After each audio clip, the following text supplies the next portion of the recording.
Eu adoro essa proposta, que é quando você vai numa exposição, ou quando você vai no cinema, ou você vai no teatro, você se arruma todo e você paga o ingresso para ser enganado.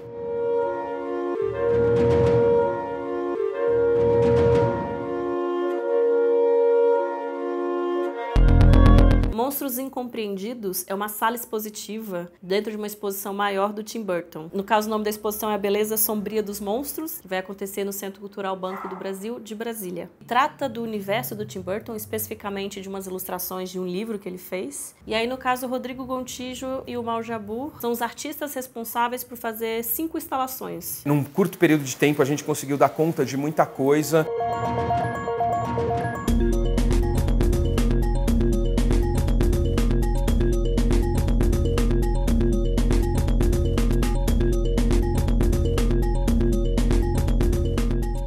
É um espaço onde a gente pode desenvolver, experimentar, prototipar. A gente ganhou muita agilidade, nos permitiu pensar em detalhes de cada um dos projetos, para que cada projeto pudesse ter um acabamento mais próximo do que vai ser para essa visita que a gente vai ter em breve, onde a gente vai receber a Jenny, que é assistente pessoal do Burton, e a Holly, que é editora do livro. Existia uma investigação antes do cinema como a gente conhece, antes da linguagem cinema como a gente conhece, e essa investigação era como que a gente adquiria movimento com as imagens, ou tinha essa ilusão de que as imagens tinham movimento. Então existe uma série de dispositivos e tractanas que foram criadas para enganar os nossos cérebros, né? Para a gente poder olhar e falar assim, ah, essa estrutura está em movimento. Então que estruturas são essas? A gente tem praxinoscópio, mutoscópio, então é uma série de estruturas que estão ali para enganar, né? E aí quando eu pensei em desenvolver esses aparatos do pré-cinema, a primeira pessoa que me veio à cabeça foi o Mal. Essa estrutura é parecida com aqueles letreiros de aeroporto que tinha antigamente, né? Ele ia girando e aparecia a letra certa. Então cada pouquinho de volta revela uma imagem nova. E isso pode ser usado para animação, porque se a gente usar as imagens numa velocidade boa, a persistência do olho faz você construir o movimento, né? A tecnologia não está evidente, a eletrônica não está evidente, mas está ali apoiando o negócio, deixando ele um pouquinho mais surpreendente. O desafio foi pensar como dividir isso. Então eu deleguei um pouco de cada coisa para quem eu conhecia que tinha um melhor relacionamento com isso e prometi apoiar as pessoas na parte de automação. O Pedro, por exemplo, ele é muito dedicado, ele gosta de fotografia, então ele ficou com aquela parte que tem mais a ver com projeção, com fotografia. Eu acho que o maior desafio foi tentar entender como as lentes funcionavam e tentar achar as lentes certas para que o projeto pudesse sair, no caso da lanterna mágica, dar um corpo, uma cara, trazer a identidade tanto do material do Tim Burton quanto o material do pré-cinema, que é o praxinoscópio. Eu achei que os 3 encontros deram para fazer o projeto. Inclusive tem um momento muito interessante, que é o momento onde está todo mundo, em vez de uma reunião, a gente tem agora um momento onde a gente está reunidos, trabalhando em cima do projeto, onde a gente tem a condição de matar uma dúvida, qual que é a medida disso aqui? Eu não preciso ligar, passar um e-mail, ficar esperando, não, a pessoa já vem aqui, a medida é XY,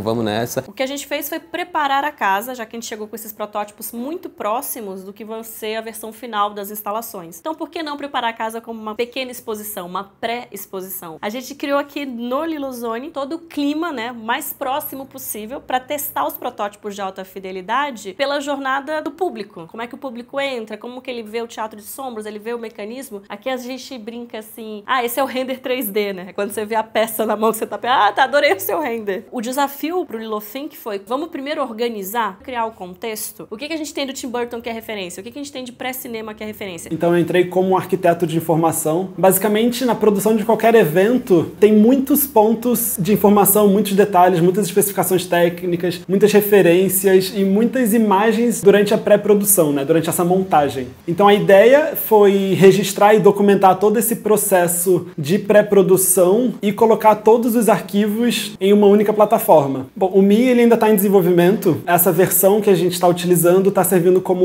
um demo de várias pessoas utilizando ao mesmo tempo, né? Pelo menos acessando. Não adianta a gente pensar que a gente vai fazer os mecanismos de pré-cinema como eles eram no século XVIII e no século XIX. O que a gente tem hoje à mão é fabricação digital. Corte a laser, é impressora 3D, então é muito desenho no computador. A Márcia é uma ilustradora que ilustra à mão. Como que a gente pega esses desenhos ilustrados à mão, digitaliza eles e transforma transforma eles para dentro do mecanismo. Então houve um aprendizado muito grande, né, nesse processo entre a Márcia e os mecanismos. Essa narrativa de movimento quadro a quadro sempre me interessou, porém numa outra linguagem. Então o maior desafio que eu senti é a velocidade de cada máquina e adequar a técnica do traço a cada velocidade, porque há traços que funcionam muito bem numa velocidade e outras nada bem. Como que funcionou a estrutura para fazer o protótipo do Flip? A gente pegou as ilustrações da Márcia, a gente escaneou, a gente tratou, imprimiu cada uma, cortou na laser para caber exatamente na dimensão que o Flip tinha sido projetado. E aí testamos uma vez, testamos duas vezes, até que no fim a gente conseguiu fazer 6 volumes. A gente teve uma pessoa remota, que foi o Aguinaldo. Foi montado um esquema de comunicação, de troca de ideias que poderia estar em qualquer lugar do mundo, que não teria interferido. É lógico que precisa desse momento, que é o que está acontecendo aqui agora, que é a peça ser vista em loco. Mal, quando me chamou, falou, vamos fazer um autômato para uma exposição do Tim Burton, mas eu não sabia qual personagem, né? Até que chegou o dia, vai ser Eduardo Mão de Tesoura. Fiquei feliz, mas ao mesmo tempo um pouco preocupado, porque ele tem características bastante